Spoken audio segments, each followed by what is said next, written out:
A lot to cover today. So Bitcoin fell about 15% over the last, 3 days, first 3 days of September. But look, if you believe in the midterm fundamentals of Bitcoin as I do, I think this is a fantastic buying opportunity. But why? So some friends have laid this out on the internet over the past couple of days, and I'm going to dig into what they had to say, right? So first is our friend Pomp.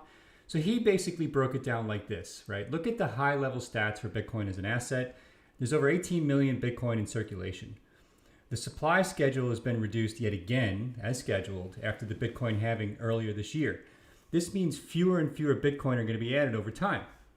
Now, the 30-day average value of Bitcoin is the highest it's been if you exclude this crazy 30-day period between mid-December 17 and mid-January 18.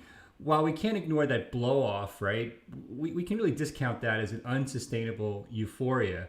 But if we look at the market cap, and I'll show you here, you can see the market cap, right, has basically been going up. Just again, leaving that outlier out, right? So again, right, when you look at this same 30-day, now actually let's take a step back. Let's look at the same 30-day market cap data in a log chart. Maybe that's a little bit easier to visualize what I mean. All right, so here's the same 30-day market cap in a log chart. We can see, right, it tells a much simpler story as to where Bitcoin is going. That's good. All right, so then there's the so-called hash rate. Now, if you don't remember what a hash rate is, hash rate basically tells us how much work the Bitcoin network is doing to effectively mine new Bitcoin and validate pending transactions on the network, right? So we've seen an explosion of computing power on the Bitcoin network, and it's really close to an all-time high. A lot of people felt that the hash rate was going to fall precipitously after this halving earlier this year, and that really hasn't been the case at all. So over the last few years, there's been close to a 20x increase in the overall hash rate for Bitcoin. And this actually includes the down market from a year ago. And I can show you here the hash rates. See if we can get it up. Yeah, there we go. So that's the hash rate from basically early 18 to last week, right? And you can see slight dip after the halving early this year, but effectively it's been more or less up and to the right ever since. Okay, so that's super bullish for Bitcoin, right? So let's keep that in mind. Then, right, if we think about the other thing that comes up is this idea of hash rate distribution, right? And one of the common complaints for Bitcoin is that it's too centralized because there's a small number of people that control the mining. Well, actually, let's take a look and see if that's true. So here is an overview of the distribution of, if we can get it up here yet. So this is the distribution of mining pools that actually control the majority of the hash power, and you can see that it's pretty broadly distributed amongst a bunch of pretty large miners, and that's good. We want to have lots and lots of small slivers here. We don't want any big slivers, and so I feel like if anything, the mining is becoming more decentralized as opposed to less decentralized. And again, that's what we want to see with Bitcoin, right? So again, things are moving in the right direction here. Okay. Now, what about usage? So from an activity perspective, we've never seen more wallet addresses being used, and it's really growing at a fantastic rate. Okay. So the number of unique addresses used in the blockchain, I believe, is going to reach 1 million in the next few months. And when it does, I mean, that's a huge milestone for Bitcoin. Now there's way more addresses than that out there in the Bitcoin world, but I'm talking about the actual number that are being used for exchange on the blockchain itself. So then if you look at the actual number of confirmed transactions per day, remains very healthy. It's clear that people continue to use Bitcoin as a medium of exchange, right? The number of confirmed transactions per day is in the slightly under 400,000 transactions per day. That's on chain. So I'm not including all of the millions of transactions that are happening on exchanges and places like Abra, right? So where those transactions are happening off chain. Okay. So again, all very, very bullish for Bitcoin. Let's talk about volatility, right? A lot of you are traders looking to make money in the short term. We continue to see, of course, decreases in volatility during Bitcoin's bear markets, but increases in volatility in the bull markets. And as we've discussed in the show, it works both ways. Obviously, everybody wants to make money, but it obviously can go in different directions. Okay, so then of course there's that's Pomp's perspective, and then I was looking at our other friend Plan B, who, as you may remember, developed the cross-asset model for Bitcoin. Let's see if we can bring that back up here. So this is the cross-asset model, which basically takes the so-called stock-to-flow ratio and turns it into a price prediction for Bitcoin over time. And if you can see here on the chart, his price prediction has Bitcoin being literally in the hundreds of thousands per Bitcoin over the next few years. And if you actually overlay, right, if you look at the prices in the upper right here, where you see those 4 dots, I don't know if you can see it on the chart, that actually maps to what we saw with the highs in September, early September, a few days ago, perfectly to his chart. So from his perspective, right, so from his perspective, we are totally on plan in terms of where Bitcoin is going from a pricing perspective, and he expects then to see a huge jump. Now, obviously, any model is useful until it's not, and so far his model has been amazingly useful in terms of providing us some guidance as to where Bitcoin's price is going. So now we'll see how that all plays out over the next few months. But as I said, his prediction seems to be somewhere in the 200,000 to 300,000 per Bitcoin, right? So, but again, as a reminder, we're only a few months after the 2020 halving, and we're basically in between some other similar paths that we've seen, right? That basically have shown huge price jumps after a halving. Okay, so why do I love Bitcoin? I love Bitcoin because I don't have to trust anyone. I know that there's a fixed supply over time, right? And if there's less of something that's valuable, it should become more valuable as demand increases. And the underlying fundamentals basically are telling me that this is playing out. Now, there's going to be day-to-day fluctuations. It's a new asset class that didn't exist even 15 years ago. And you're going to see these interim jumps up and down in price. Okay, that's simply the way it is for a new asset class. But again, if you're in this for the long term, the future looks really, really bright for Bitcoin. Okay, so again, good morning. Welcome to Money Talks. We've got people checking in here on Facebook, YouTube, Twitter, Periscope. We're up to thousands and thousands of views of these Money Talks episodes every week now. Thank you for your support for that. I see questions coming in already from lots of different countries. Why don't we get to a few questions and then we'll come back to some other points. You're free to ask questions on anything to do with cryptocurrency, economics, anything to do with the Abra app, how it works, our new interest account, and we'll get to all of those questions. Okay, so can you walk, this comes from Victor. Good morning, Victor. Can you walk through an interest-only account, True USD, from USD to interest earning back to USD? Is there a way to automate the withdrawal of interest? So Victor, let me just clarify here. I'll bring up my my app here. So if I go over to the Abra interest account, this is our app demo. You'll see that I'm earning interest in both PAX in dollars as well at the bottom in True USD. Both are USD equivalents because they're stable coins. So once you're in the Abra app, you are in and you're holding a stablecoin in dollars, from our perspective, you're in dollars. Okay, so you can earn interest in PAX, you can earn interest in True USD, you can see at the bottom here, you can earn interest in USDC, you can earn interest in Tether. It makes no difference to us. You can withdraw interest anytime you want. Usually it's the same day. We reserve the right for large deposits for up to 7 days, but generally, by and large, almost all of our users are able to get any money they want out immediately. Now, I leave interest in the app because it compounds, meaning I'm getting interest on my interest. So I would recommend doing that. But if you want to withdraw the interest, you can do it anytime.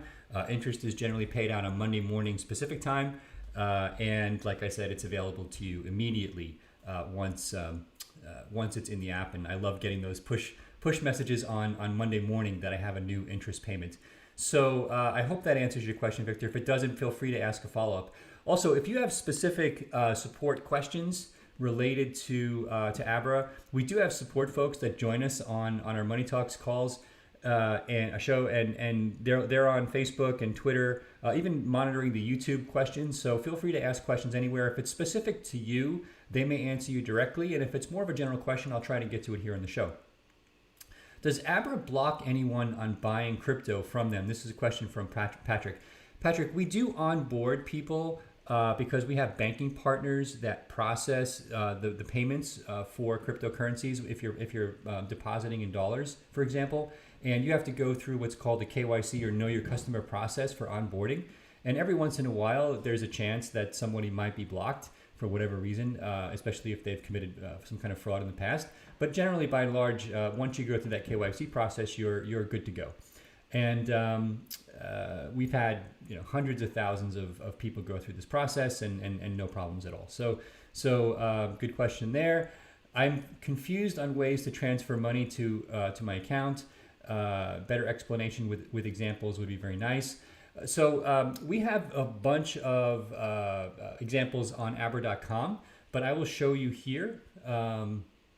So if you want to transfer money, let's say I go back to my trading account. You see here I have $50 or $49 in change in my True USD wallet. Let's say I want to transfer that to a friend. I come over here and I click on Send to an Abra user. It's the third item down in the list. And I have a huge address book because a lot of my friends are using Abra, so it takes a minute to load. For most of you, it'll just take a second. But once it loads, and I'm going to get out of this quickly so it doesn't expose all my friends' phone numbers, you simply click on the name that you want to send money to, you type in the amount, and they get its push message to their Abra app immediately. So no delay even there, okay? So that's sending money. Let's see, thanks for that question. We got a lot of questions coming in. Always love the questions here. Roman asks, Bill, can you give us a roadmap for Abra for the rest of 2020? Now, Roman, what fun would that be if I gave it all away?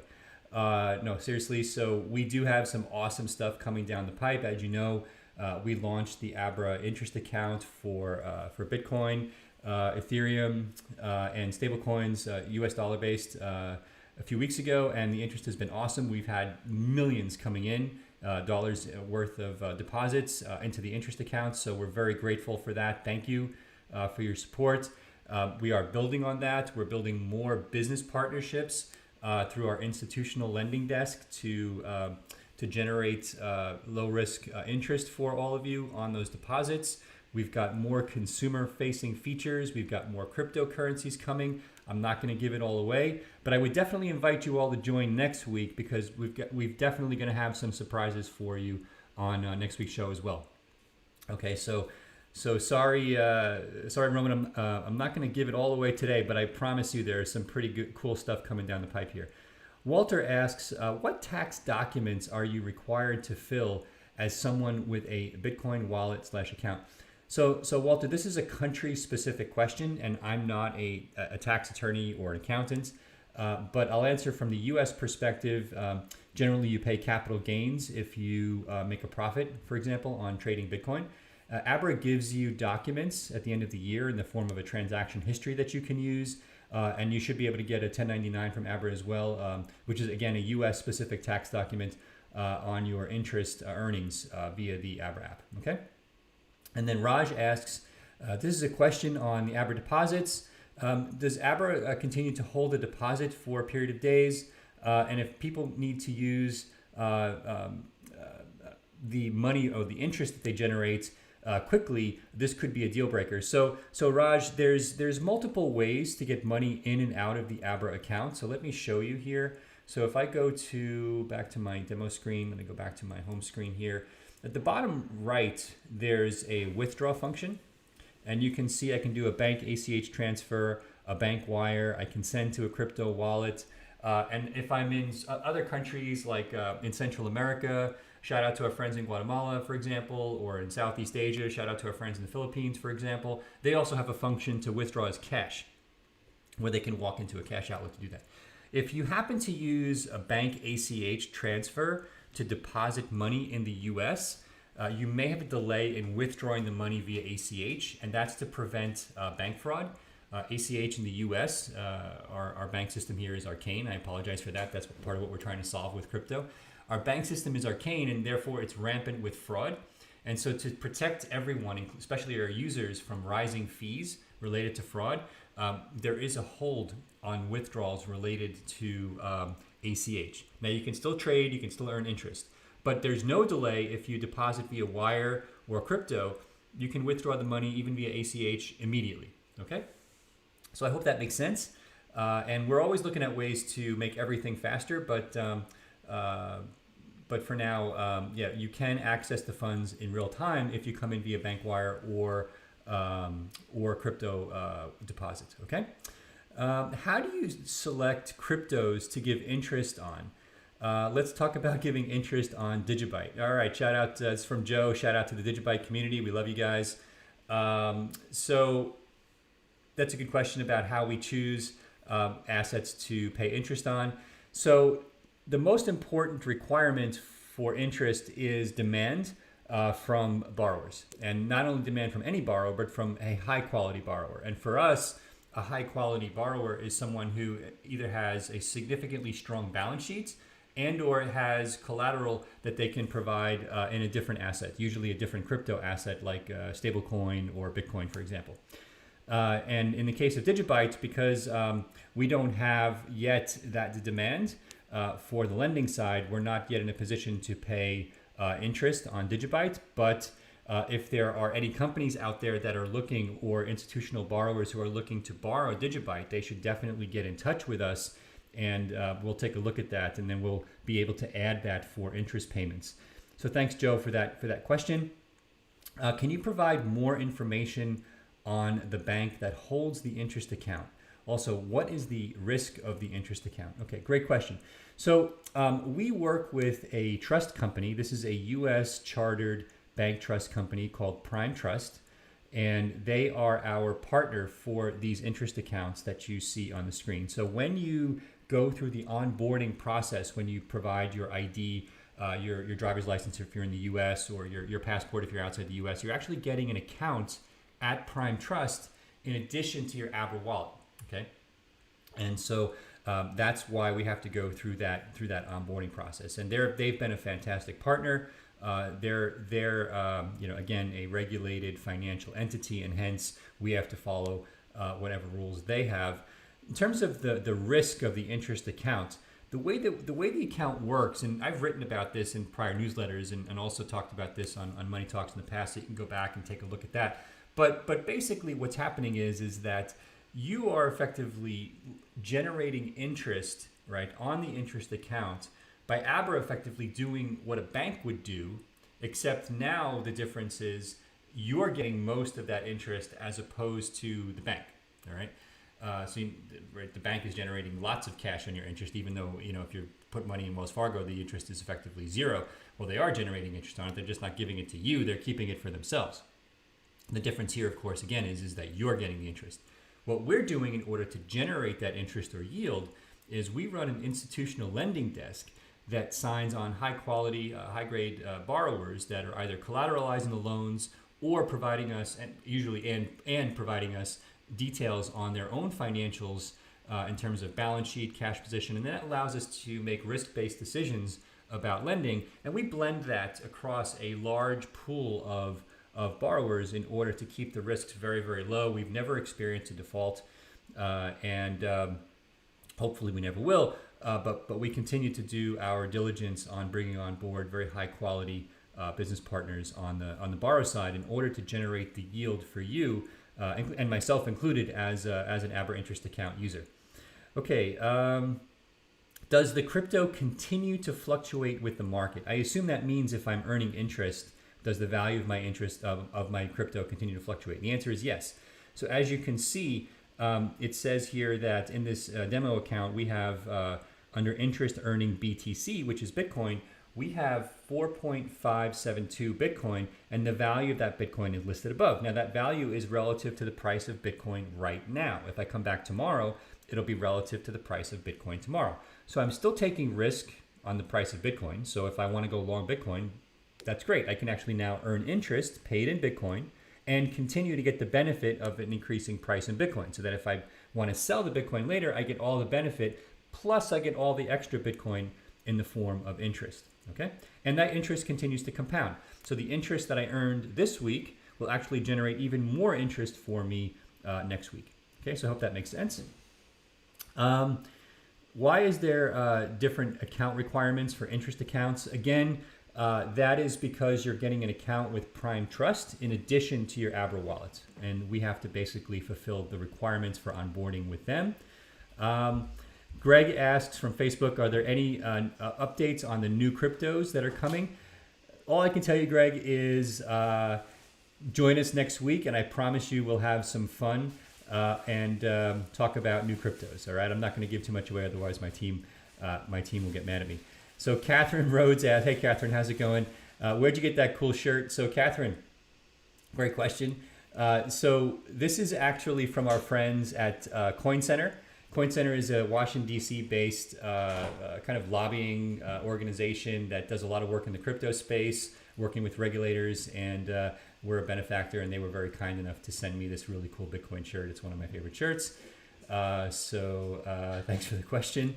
Let's see. Oh, and a reminder, everyone, if you're on the YouTube channel, if you look right below the video, there's a subscribe button. Please press the subscribe button. It really helps us. Google and YouTube basically look at the number of subscribers and views in terms of how they position stuff on the site. And the more subscribers we get, the more we can get these videos out and justify the very significant cost of time and money to bringing these high quality videos to you. So please help us out with that. And also do likes on Twitter and Periscope and Facebook as well. Okay, let's see. We've got some more questions coming in. Really good stuff. So if the top 3 cryptos go to the moon, what's the max or minimum that you can put into the interest-bearing account or into the interest USD account? So there's no there's no max on how much you can deposit. I think the minimum is $5. My team will correct me if I'm wrong, but there's no maximum. So if you want to put $100 or $1 million, and what's great about it is we have people doing both. We have people in Mexico, for example, who deposit a couple of $100s, and we have people in bankers in London who deposit 6-7 figures. So we welcome all comers, and there should be no issue with any deposit size you want. Thanks for that question, Mason. Montana asks, do you think the election could cause a pullback in the crypto markets, or do you think we'll still be uncorrelated? Montana, thanks for that question. Honestly, I'll give you my opinion. Now, if you remember when we were talking about Plan B's comments on the price of Bitcoin relative to the overall stock to flow model, and I'll try to bring that up here again if I can. Let me see while I'm talking if I can bring that up. That model of stock to flow really has no bearing whatsoever on politics, right? It's the most important feature of this model is the fact that the amount of Bitcoin being created goes down over time, and it will eventually stop being created. Okay, that's the most important feature of Bitcoin as it relates to this pricing model. Doesn't matter if in the U.S. Biden wins or Trump wins or there's a tie or whatever, right? Now, it's possible that that those that there isn't a price change based upon the election in the very, very short term, blip up or down. I have no idea. I have no crystal ball. But long term, honestly, it should make no difference. Even the things that the Federal Reserve is doing now in terms of adding more cash into the economy by buying up all of these different assets, long term, it should make no difference. In the short term, it actually should help Bitcoin because it's actually decreasing the value of the dollar. And I think the dollar is going to have a big problem in the coming years. But that's really just an accelerant, right? The rocket fuel is Bitcoin itself and the hardness of Bitcoin itself. It doesn't really need that help of an election, of the Fed. It's going to do what it's going to do.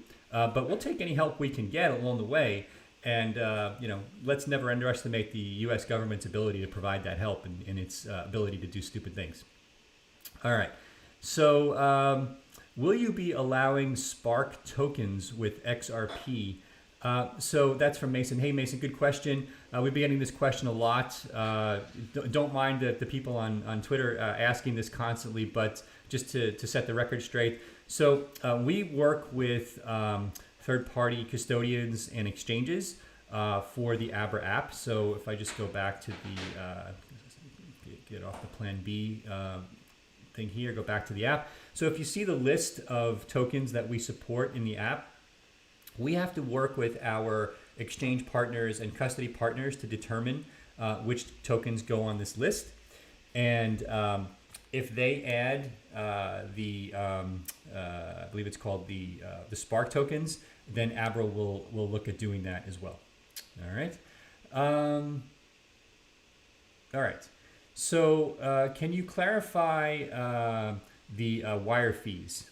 This is from another online user. So Abra itself does not charge wire fees at all. If we have third-party fees, for example, from our bank partners, we simply pass those fees on to you, but we ourselves don't charge any fees at all for bank wires. Nor do we make any profit on bank wires. Okay, so I hope that clarifies that. Let's see, what else do we have here? Always awesome questions. So, by the way, we got people from like 20 countries here. It's pretty cool. Let's see. Where can I cash in Japan? Osuji asks. Thanks for the question. So in Japan right now, this is going to change soon. So I invite you to come back in a couple. Excuse me. I invite you to come back in a couple of weeks and ask the question again. But right now, what you can do in the Abra app is deposit via crypto in Japan. All right. So if I press the Add Money button at the bottom of the app, I'll be able to deposit via crypto and also deposit via a credit card. And soon you'll also be able to deposit via bank wire. So the bank wire transfer function, if you're using the app from Japan, you probably don't see it in the app. Come back in a few weeks, okay? So we'll have more to say about that when the feature is available. That's one I'll give away today because I've talked about that in the past. We are working very hard to get international bank wires turned on. Paul asks, can I set up a bi-monthly deposit into Abra from my bank account? Paul, that's a great idea. That's something we get a lot of requests on, and it's definitely something that we want to look at adding in the future. Now, if your bank supports wires, recurring wires, you can actually set that up at your bank into Abra. Just go by going to your bank's website and setting up a recurring money send from your bank into Abra via wire. But we're looking at a mean to be able to pull that money in. And that's something we'll get back to you in the future, but that's a great idea. It's something we would love to offer in the future. Now that Fidelity and Bakkt and other big boys are moving into the crypto markets, do we think that that's going to move the needle in the overall markets this year and next? That's from Roman. I'm kind of rewording a little. Thanks for the question, Roman. So look, again, I don't think that Bitcoin really needs much help, or Ethereum for that matter really need much help from big boys or big players in the traditional investing markets. I think that those things can act as kind of accelerants in terms of maybe in the short term things will go a little faster. But again, I think Bitcoin is going to do what Bitcoin is going to do, right? The fact that there's a fixed supply of it. The fact that the usage continues to go up, that the hash rate continues to go up, it just tells me that over time it is going to go to the moon. That's my personal opinion. I'm not giving investment advice, and it doesn't need the help of all of those other players to get there. But if it does provide an incremental bump or lift, we'll gladly take it as a community of Bitcoin holders. But again, my opinion is it doesn't really need much help to get there. It's going to do its thing to get there. Okay, so lots of questions coming in. Let's jump around here a little bit. Let's see. What's the most bullish video or podcast episode on Bitcoin? Mike Lee. Mike, I'm pretty sure that ours would be at the top of the list. We're pretty bullish on Bitcoin. But there's a whole bunch of them. Peter McCormick, What Bitcoin Did, podcast is fantastic. Pomps, the Pomp podcast is also fantastic. Laura Shin's Unchained podcast is fantastic. So there's lots and lots of different podcasts out there that you can check out. And just a warning, I completely forgot to plug in one of my laptops here, so I'm going to have to take a 30-second break in a minute or two to plug in my laptop. I'm embarrassed and apologize for that. Can I withdraw my crypto directly to my bank, or do I have to convert it to fiat first?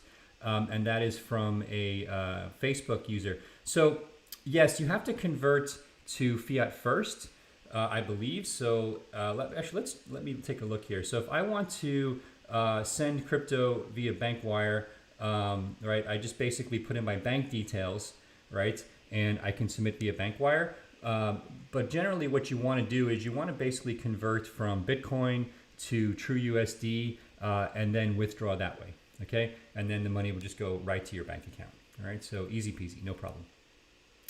Let's see,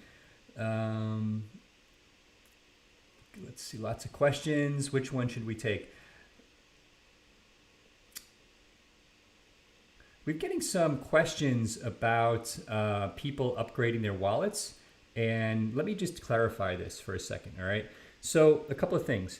If you get a message in the Abra app that you need to upgrade your wallet, do it, okay? You don't lose funds when you upgrade your wallet, all right? Now, when you first start using the Abra app, you get a security message, right? To basically view your recovery phrase, validate it, write it down, right? And then use it in the future. Do that right now if you've never done it, okay? You have to do that. Now, that having been said, if you get a message in the Abra app to upgrade your wallet, please do, right? That's how you get the latest and greatest features. So again, I'll bring the demo app back up here. If I click on the upper left menu, you see the fourth item down, wallet security. Click on wallet security, click on view recovery phrase and write it down and validate it, okay? If you lose your phone, lose your wallet, you can recover your entire Abra app, all of your balances, by simply typing back in the recovery phrase anytime, okay? All right, let's see, we've got some more questions coming in here. Maybe somebody here can help me with a power cord. I'm running on fumes here. Otherwise, I'll have to take a break in a minute. Let's see. So we got another question coming in. Is Abra based in the US?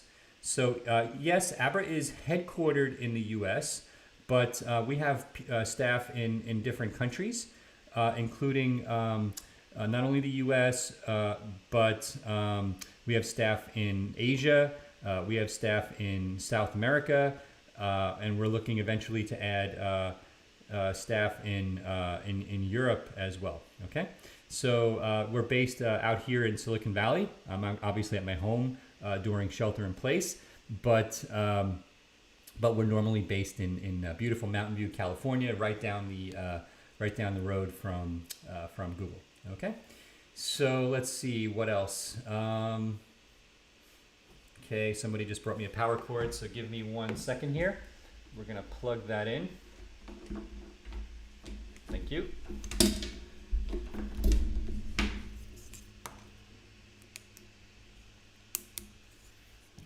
All right, so that didn't work, so I need a different power cord. All right, sorry about that. Let's see. When earning interest, is your money locked up for a time period? Anthony asks.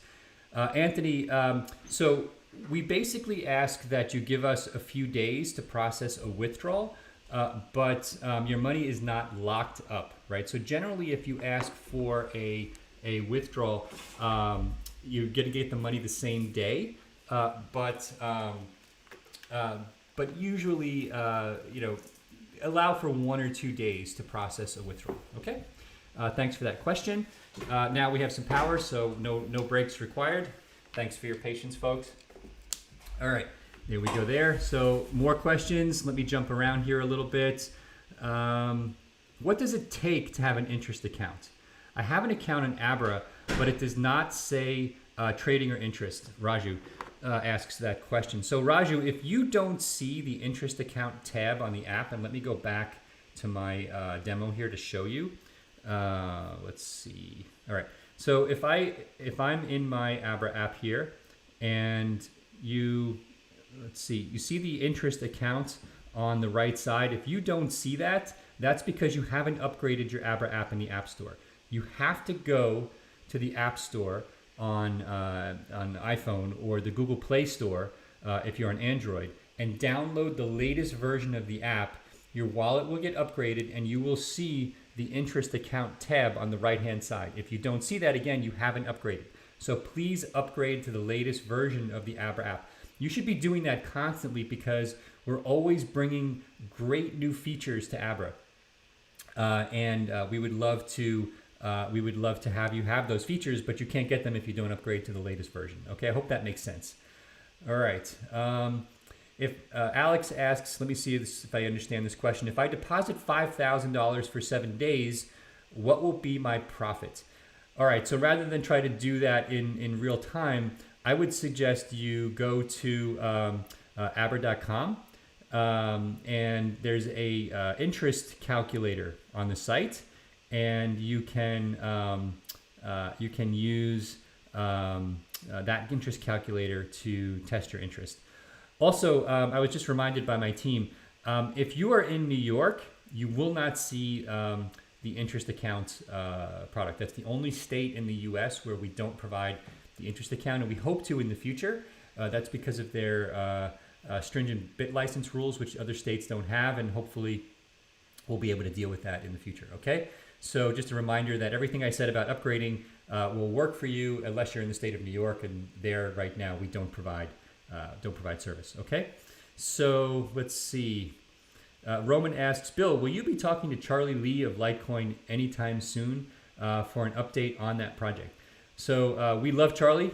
Great idea. Would love to get him back. We've had him on before. He's always been a great friend to Abra and, of course, to the Litecoin and Bitcoin communities. I love Litecoin for a couple of different reasons. It's got very similar properties to Bitcoin in terms of fixed float, all of the great technology. But Charlie is really good, and the community of Litecoin developers is really good about adopting the latest and greatest technologies before Bitcoin. So it actually acts as a pretty cool test bed for the future of Bitcoin. And that's one of the things I also love about all of these really cool altcoins that you see out there, is that the more altcoins we have, the more competition we have for new technology, right? And so we think that this is really essential to move the community forward at a faster rate. Okay, so thanks for that, and we'll try to get Charlie on soon to talk about all things crypto. All right, so what else we have here? So Raven asks, does it typically take 2 or more days with Prime Trust? I'm experiencing an application delay. So no, it does not. But if you have an issue with your ID, it's unreadable, or there's other problems with the data that you provide us, we may have to seek more information from you. But if it's been more than 2 days, I would ask you to send a message to support@abra.com with your wallet ID and tell them that you've been waiting for onboarding via Prime Trust for more than 2 days, because that should not be happening. User asks, Hi from the Philippines. When will I be able to deposit from Union Bank? Good question. We love our users in the Philippines. And by the way, we've just been seeing a huge boom in usage in Asia. We thank you for that. We're working very hard to get bank deposits turned on in the Philippines. I don't have an exact time, but we are working very diligently with them locally on the ground to get that turned on. And I promise to update everyone here when that happens. Okay, we have local staff on the ground working on that right now. Let's see. What's happening? Can you please explain what's happening with Ethereum and DeFi? Sure, I'd be happy to do that.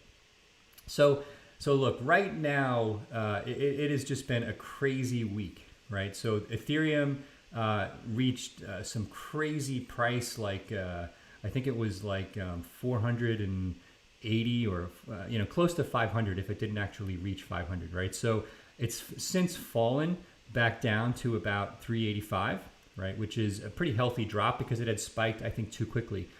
And I think a lot of this is an anticipation, of the Bitcoin 2.0 upgrade. Now, this has led to some interesting issues. One, while we're in the process of waiting for this upgrade, we've had this absolutely crazy phenomenon of all of these DeFi projects being launched, right? And I can read you some of the tokens and what's happened with them. There's Link, and Link went from like $4 up to like $20.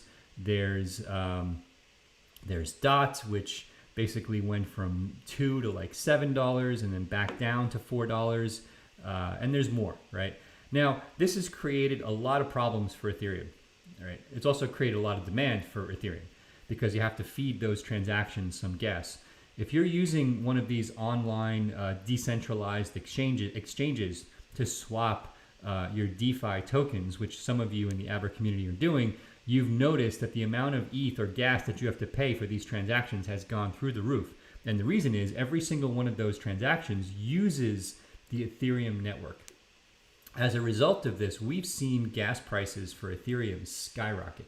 Now, you may have noticed in the Abra network that this led to delays for withdrawals, and even in some cases, us having to institute minimums for withdrawals. This isn't something that Abra wants to do.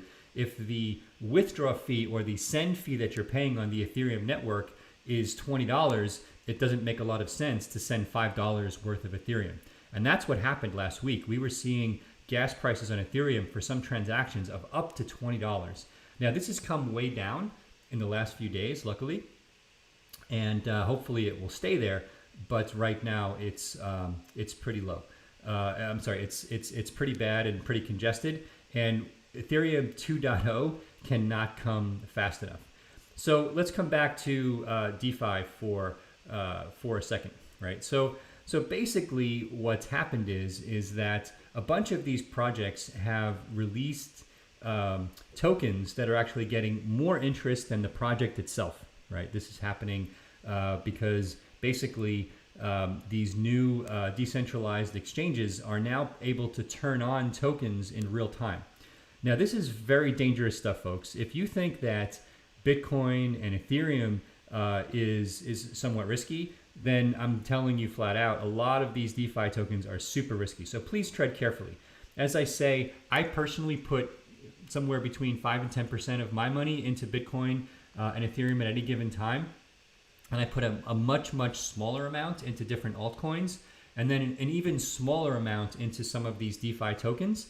And that's money that I'm simply not afraid to lose, kind of akin to going to the casino.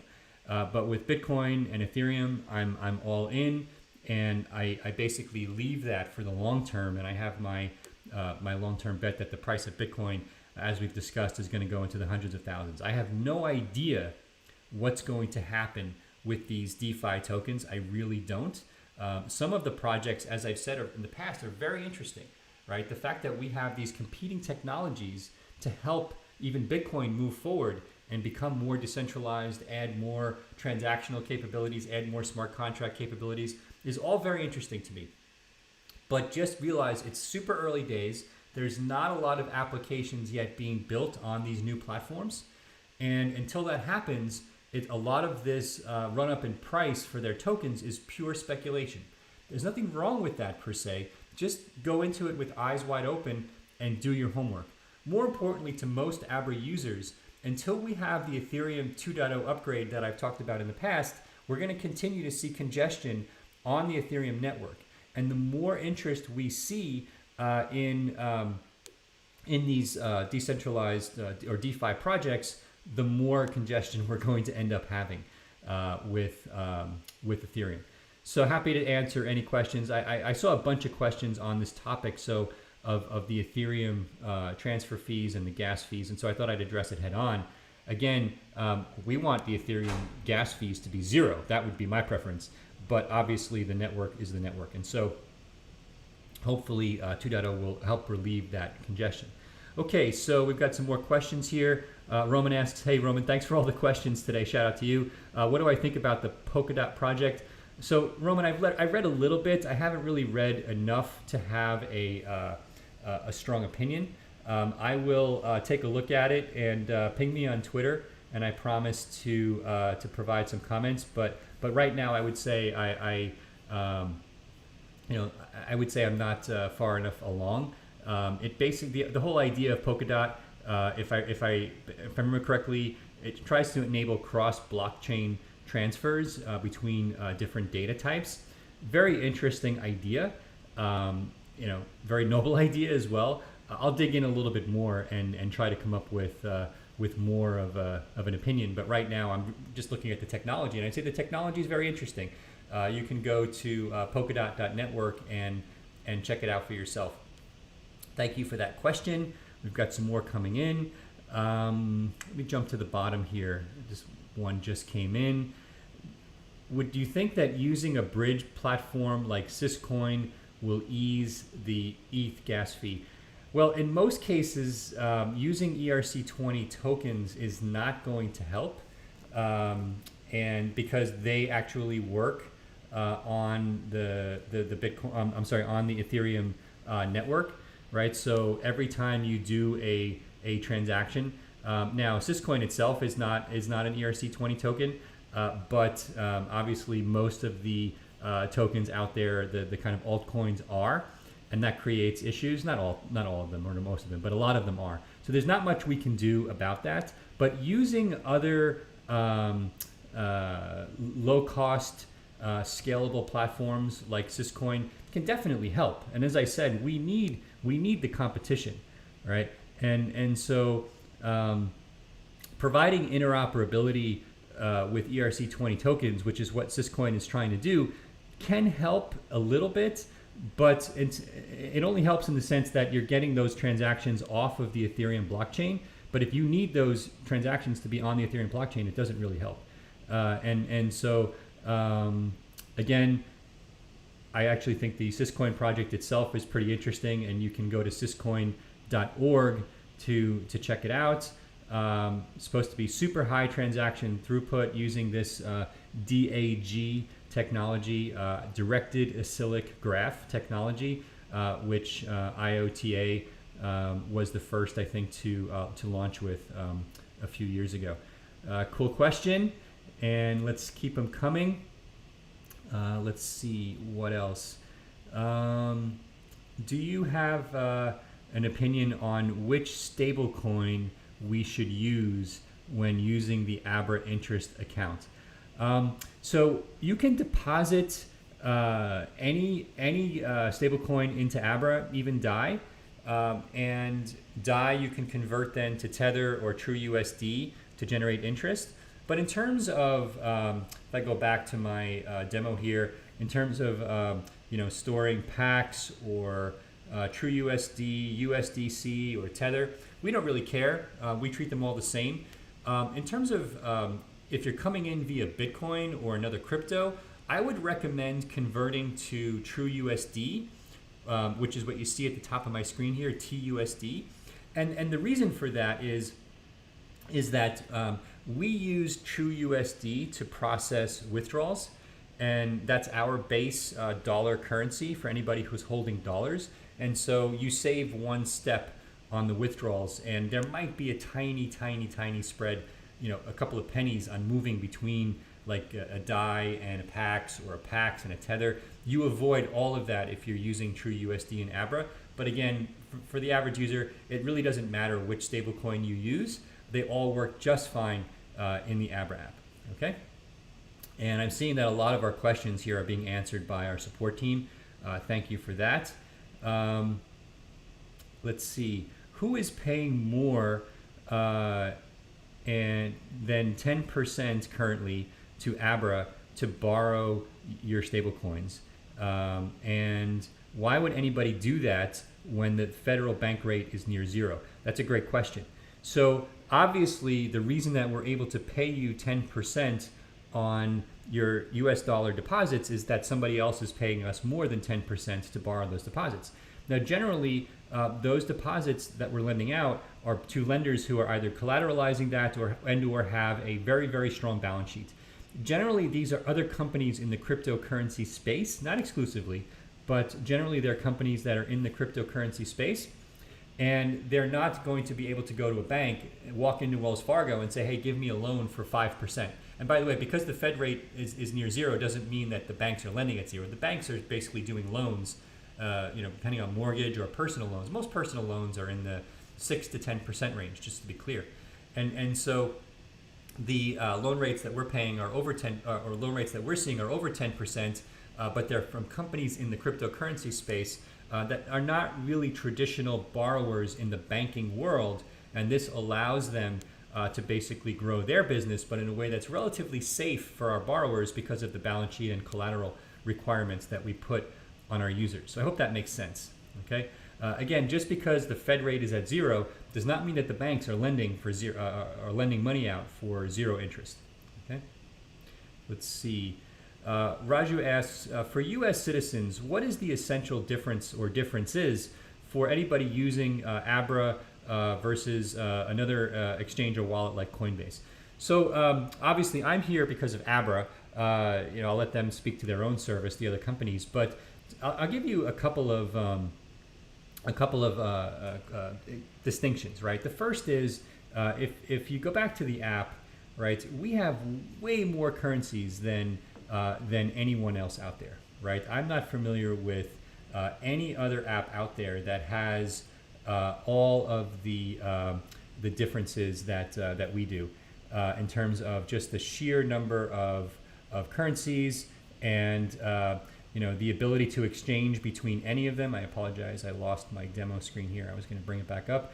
You get to see our background stuff going on in real time. Okay, so you see here, like, nobody has all of this in terms of the volume and breadth of currencies. The ability to exchange, I can exchange my TrueUSD to any one of those currencies, and at the same time, all right, I can go back here to my portfolio. Nobody not only has the breadth of those currencies, but at the same time, the ability to earn 10% on my dollars, 4% on my Bitcoin or my Ethereum, my ETH. No one else has that breadth of service. And so we're pretty proud at Abra that we have developed a pretty unique service that we think no one else has. We're not saying that you shouldn't use ever another exchange. We have lots of users that use multiple exchanges. That's fine. But we think Abra is pretty unique and one of a kind in terms of the breadth and the ease of use, right? We really pride ourselves on having the most easy to use app, right? So if I'm in my account here, I just deposited $50 into my TrueUSD account and I want to buy Bitcoin, can't make it any easier. I click on the exchange button, I click on my TrueUSD, I click on my Bitcoin, right? And now I'm going to exchange all of my TrueUSD for Bitcoin, and boom, I'm done. That's it, right? So I can't make it any easier than that. And so we really pride ourselves at Abra on ease of use. Okay. Walter asks, what is this gas fee that you speak of? So Walter, Ethereum uses, let me take a step back. So in the Bitcoin world, a lot of our users hold Bitcoin. You've heard of the network fee or the mining fee. Ethereum has a similar concept called gas. Now gas is ETH itself that is used to pay for a transaction. They have their own word for this gas. It's called GWEI, G-W-E-I. But GWEI is actually a certain amount of ETH that's used to get your transaction accepted by nodes on the Ethereum network. That's all it is, okay? Now, when the network is congested, like it has been the past few weeks, that gas fee or the GUI fee can be really, really high. And it tends to spike up and down with the price, which tends to drive a lot of volume and liquidity in the system. Not much we can do about that except hope and pray that the Ethereum 2.0 upgrades to proof of stake actually work really well, and that they come very, very soon. And I know that Vitalik and the community have been working crazy hard, and we're really appreciative of the Ethereum community's efforts, right? I mean, if you look at what's happening with Ethereum in terms of stablecoin adoption, ERC20 tokens, it is just awesome. I mean, Ethereum has basically, from nothing over the last 7-8 years, become the world's first platform for effectively creating new currencies on the fly. And that is super cool. And so a lot of my fellow brethren in the Bitcoin community are kind of down on Ethereum. I'm not. I'm very bullish on the usage of Ethereum over time. I can't really say much about the price of Ethereum, but as the world's computer, I am really bullish on Ethereum. Okay, so we've got time for a couple more questions. Let's see. Do I think it's important to buy Bitcoin on more than one platform? Is it okay to hold all of my Bitcoin on one platform like Abra? That's from Rich. Rich, great question. I actually only use Abra, and most of my friends only use Abra. They used to use other exchanges. Invariably, what I find is people that used other exchanges move their Bitcoin to Abra because it's much easier. They get access to more altcoins, and now they, of course, can store their Bitcoin in Abra and make interest on it. And like I said, we use very high quality, high grade, very secure custody partners to manage our Bitcoin, both in the trading accounts as well as the interest earning accounts. And I only use Abra. So I have no problem with that. A lot of my friends are doing that. A lot of you have told us that's what you're doing. So I don't think there's any issue with using just Abra for buying your Bitcoin. And let's see.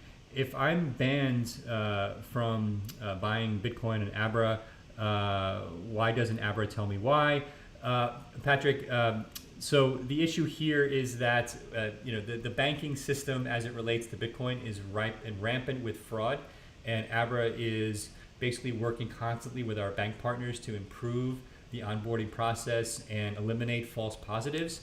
If you are convinced that you were blocked for an incorrect reason, please reach out to support@abra.com and they will do their best to help you. They can't always help you in those instances because sometimes it's not on us, it's on the bank, but they'll do so. So then another user asks, are interest accounts better than cold storage wallets? Well, it depends, right? So if you want to earn interest, I think interest accounts are the best way to go. And so for me, I used to buy Bitcoin on Abra and put it in cold storage. I don't do that anymore. Now I put it in my Abra interest account because why shouldn't I take the 4% interest that Abra is willing to give me? And I know how we generate the interest, and I'm very comfortable that Abra is doing a great job in mitigating the risk associated with generating that interest. And so I don't have to worry about losing my hardware wallet, my token, my key. I just rely on Abra to do that, and I write down my backup phrase and I keep it in a safe place, and I have no problem. So I strongly prefer that approach. Okay, look, folks, it's 10 o'clock. I can't believe it's 10 o'clock. These hours fly by every week, and the reason they fly by is because you all ask the best questions. So again, thank you for your support. Please press the subscribe button at the bottom of the screen if you're watching on YouTube. The show recording will be up. Please tell your friends to go watch, and please come back each week, especially next week. The next couple of weeks we're going to have some pretty cool announcements. So come back for that. I look forward to digging in on what those announcements are.